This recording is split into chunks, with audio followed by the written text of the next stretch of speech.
देश की राजधानी दिल्ली में पानी के लिए लंबी लंबी कतारें तो आपने देखी होंगी, लेकिन देश के कई राज्यों की प्यास बुझाने वाले उत्तराखंड में भी यही हालात हैं। देहरादून के काठ बंगला में मैं इस वक्त मौजूद हूं, जहां पर एक बड़ी आबादी करीब 4 से 5 हजार लोगों का ये क्षेत्र जो है वो पानी के लिए तरस रहा है और यहाँ पर इन लोगों को पानी कई दिनों से यहाँ पर नहीं मुहैया हो पा रहा है। इन दिनों चिलचिलाती गर्मी से लोगों का घर से बाहर निकलना दूभर हो गया है। वहीं दूसरी ओर गर्मी के कारण लोगों के हलक सूख रहे हैं। कुछ ऐसा ही नज़ारा देहरादून के हाई प्रोफाइल हाउसिंग सोसाइटीज और सहस्त्रधारा हेलीपैड के नजदीक काठ बंगला इलाके में देखने को मिल रहा है, जहां लोग हैंडपंप से अपनी प्यास बुझा रहे हैं। ईटीवी भारत की टीम काठ बंगला इलाके की ऐसी ही कुछ तस्वीरें साझा कर रही है, जो धूप की तपिश के बीच सूखे हलक को तर करने की जद्दोजहद दिखा रही है। वैसे तो इस इलाके की गिनती सबसे सुविधा संपन्न क्षेत्रों में होती है, लेकिन जो हालात इन दिनों देखने को मिल रहे हैं, उससे इन क्षेत्रों को सुविधा संपन्न कहना बेमानी ही होगा। लोगों के घरों में पानी के लिए पाइपलाइन तो बिछी हुई है, जिसमें और समय पानी भी आता है, लेकिन गर्मी की तपिश बढ़ते ही नल सूख जाते हैं, जिसके बाद लोगों का यहाँ एकमात्र सहारा हैंडपंप ही रह जाता है। यहाँ सुबह शाम लोगों की भीड़ देखी जा सकती है और कभी कभार नौबत लड़ाई तक भी पहुँच जाती है। काठ बंगला जो ये क्षेत्र है या बस्ती है, यहाँ पर पानी की आपूर्ति कई दिनों से नहीं हो पाई है, जैसा लोग कह रहे हैं। और जो घर में जो नल लगा है या पाइपलाइन है, वहाँ पर पानी नहीं मिल पा रहा है। हालांकि मोटर के जरिए कुछ देर के लिए पानी ज़रूर आता है, लेकिन वो सफिशिएंट नहीं होता है। तो यहाँ पर जो लोग हैं वो काफ़ी ज़्यादा परेशान हैं और इनका कहना ये है कि काफ़ी प्रयास किए गए, प्रशासन से भी बात की गई, पार्षद से बात की गई, लेकिन ये समस्या जो है उसका हल इनको नहीं मिल पाया। आप ही बताइए, कब से ये दिक्कत आ रही है और क्या कह रहे हैं आपके जनप्रतिनिधि? सर, ये 3 महीने हो गए यहाँ पानी नहीं आ रहा है। हाँ, मेरे तो पिछले होली के भी कपड़े रखे हैं, अभी तक धुले नहीं है। पानी नहीं आ रहा है, कैसे धुलूं मैं? इतनी समस्या है। एक हेड पंप है, उस पे हजारों जनता लोग शाम को इकट्ठे हो जाते हैं। सुबह 2 बजे से लाइन लग जाती है और शाम को सुबह 5 बजे से लाइन लग जाती है, शाम को 3:30 बजे से लाइन लग जाती है। और हम बस्ती वाले भर नहीं पाते, दूसरे मोहल्ले वाले भरते हैं। हम लोग झगड़ा नहीं करते हैं, हम क्या भरने देते हैं। 2 बाल्टी तुम भी भर लो, 2 बाल्टी हम भी भर लेते हैं, ऐसे मिल के काम करते हैं हम लोग बस। तो अम्मा, इसी बार गर्मी में हो रहा है ऐसा, ये हर बार होता है? हर बार होता है, हर बार होता है यही।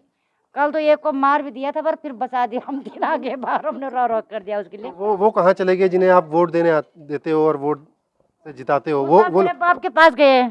वो लोग, उनसे भी कुछ शिकायत की उनसे कभी? हाँ, करी, उनके से भी शिकायत करी। वो अपने लिए कमा रहे, हमारे लिए थोड़ी कमा रहे, वो पब्लिक के लिए नहीं कमा रहे। अगली बार आएंगे तब क्या करोगे? हाँ? अगली बार भी तो आएंगे वोट लेने? आएंगे, अब तो देंगे, अच्छी वोट देंगे उनको। अब की बार आएंगे तो अच्छी वोट देंगे उनको। अच्छा, आप ही बताइए कि यहाँ पर जो पानी एक यहाँ पर हेडपंप है जिसकी बात कर रहे हैं, क्या बहुत ज्यादा प्रेशर रहता है इस हेडपंप पे? मतलब बहुत लोग रहते हैं? बहुत ज्यादा लोग रहते हैं? बहुत भीड़ रहती है। आदमी खड़ा होने की जगह नहीं रहती, वहाँ पूरा घिराव करके बैठ जाते हैं लड़के का। उनसे बात अच्छा, ठीक है, इनसे भी बात कर लेते हैं। आप ही बताइए कि क्योंकि भाई घर का काम होता है तो पानी के जरिए ही सब कुछ यहाँ पर पूरा हो पाएगा, कैसे इस कमी को दूर करते हैं? कैसे मिलता है पानी? हाँ जी, पानी तो आता है, कभी कभी आता है, बाकी बीच में नहीं आता। लोगों को बड़ी परेशानी होती है। तो इस दोनों बस्ती इसी से काम चला रहे हैं, हैंडपम्प से ना, तो पूरा पर्याप्त रूप से पूरा नहीं हो पा रहा। ठीक है, तो ये टूटने का भी डर है, हर चीज़ है। तो इसे दूसरा नल या तो गड़वाया जाए या तो पानी की व्यवस्था किया जाए।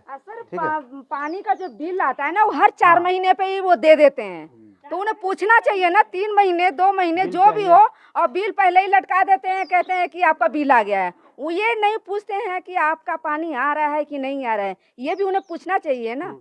आप ये कह रहे हैं कि बिल तो आ रहा है, पानी नहीं आ रहा है? नहीं आ रहा, पानी नहीं आ रहा है। बिल आ रहा है, पानी नहीं आ रहा है। अच्छा, तो अब किससे शिकायत की हो? आपको उम्मीद होगी भाई शिकायत की है तो हो जाएगा? और पहले से शिकायत तो उन्हीं को करते हैं, वाटर बॉक्स वाले के, बाकी तो नहीं आता, उन्हीं को बताते हैं। केवल काठ बंगला ही एकमात्र पेयजल संकट से गुजर रही बस्ती नहीं है। कई इलाकों के लोग पानी की समस्या से हलकान हैं। लोगों का कहना है कि पानी का बिल तो आता है, लेकिन नलों में पानी नहीं आता। वहीं पानी की समस्या को लेकर लोगों में जनप्रतिनिधियों के खिलाफ आक्रोश भी देखने को मिल रहा है। इस मामले में जिम्मेदार अधिकारियों का क्या कहना है, आपको सुनाते हैं। चाय में जो फिल्टर प्लांट है 15 mld कैपेसिटी का है वो, लेकिन आज के टाइम पे सोर्स में पानी कम हो जाने के कारण जो ऊपर शिखर फॉल मौसी फॉल से जो पानी आता है वो पानी कम हो जाने के कारण हमें 5 mld यानी 50 लाख लीटर पानी पर डे कम मिल रहा है। मात्र हमें 10 लाख लीटर पानी ही मिल रहा है, 10 mld पानी मिल पा रहा है, जिससे कि ये किशनपुर से ऊपर किशनपुर काठ बंगला और साईं मंदिर वाला एरिया, इस एरिया में थोड़ा पानी की दिक्कत चल रही है। तो इस कमी को पूरा करने के लिए हमने ये सिस्टम बनाया कि हमने 1 टाइम सप्लाई की है। अभी तक 2 टाइम सप्लाई कर रहे थे हम सुबह शाम को, क्योंकि पानी कम हो चुका है। अब हम 1 टाइम सप्लाई कर रहे हैं। उससे हो क्या रहा है कि लास्ट के छोर पे पानी नहीं पहुंच पा रहा है, तो उसके लिए वहाँ पे टैंकरों द्वारा जलापूर्ति करते हैं।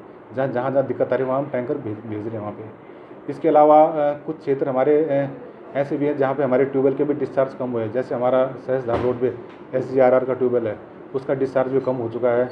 तो डिस्चार्ज कम होने के कारण हमारी टैंक प्रॉपर भर नहीं पाते हैं और उससे लास्ट इंड तक पानी पहुँच नहीं पाता है। वैसे तो पूरे उत्तराखंड में गर्मी के दिनों में पेयजल की किल्लत रहती ही है, लेकिन जब राजधानी देहरादून के नजदीकी इलाकों के ये हालात हैं, तो प्रदेश के अन्य क्षेत्रों में क्या हालात होंगे, इसका अंदाजा सहज ही लगाया जा सकता है।